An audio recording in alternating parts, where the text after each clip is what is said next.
Ya, pemirsa, Anda kembali menyaksikan program Juru Bicara. Kali ini kita membahas mengenai harga beras bikin cemas bersama dengan Bapak Usman Kansong, Dirjen IKP Kementerian Kominfo Republik Indonesia. Pak Dirjen, tadi Bapak sempat menyampaikan bahwa Indonesia melakukan impor beras dari berbagai negara, tapi tetap memperhatikan kondisi dari kesejahteraan para petani. Nah, Pak Dirjen, untuk memperjelas sekali lagi, apakah impor beras yang dilakukan oleh Indonesia ini akan mengganggu nilai tukar petani nasional, Pak Dirjen?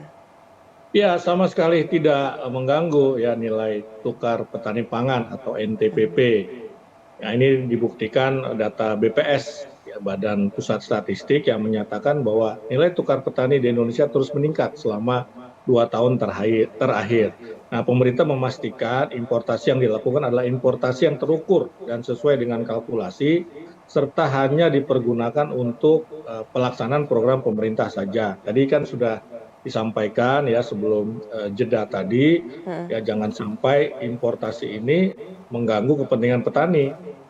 Nah, kepentingan petani ini tetap harus kita jaga ya. Jadi sekali lagi kebijakan impor beras tidak mengganggu nilai tukar petani pangan.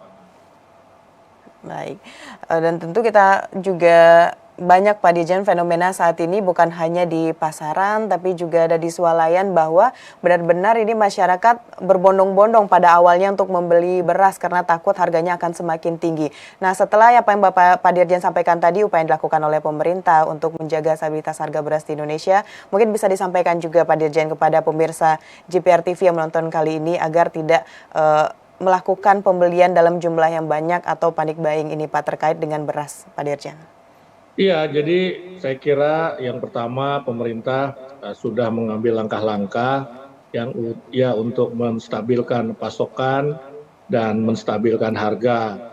Ya, karena itu tentu kita imbau masyarakat untuk tidak melakukan pembelian besar-besaran ya menumpuk, karena khawatir beras tidak tersedia lagi di pasaran. Karena pemerintah tadi sudah saya jelaskan langkah-langkah apa yang sedang diambil, dan pemerintah menjamin ya bahwa pasokan beras ini akan stabil, akan normal dalam waktu dekat. Dan sekarang saja di Jakarta misalnya sudah relatif normal pada dasarnya begitu, tinggal di daerah-daerah lain.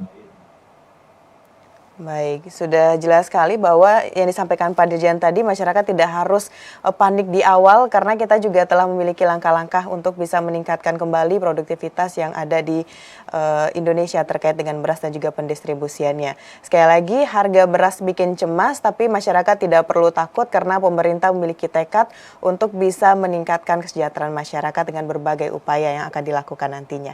Pak Dirjen, terima kasih banyak sudah memberikan informasi terkait dengan bagaimana stok beras dan juga apa langkah yang dilakukan oleh pemerintah pada kali ini. Selamat malam, Pak Dirjen, selamat melanjutkan aktivitas. Terima kasih, Mona. Terima kasih, Pak Dirjen.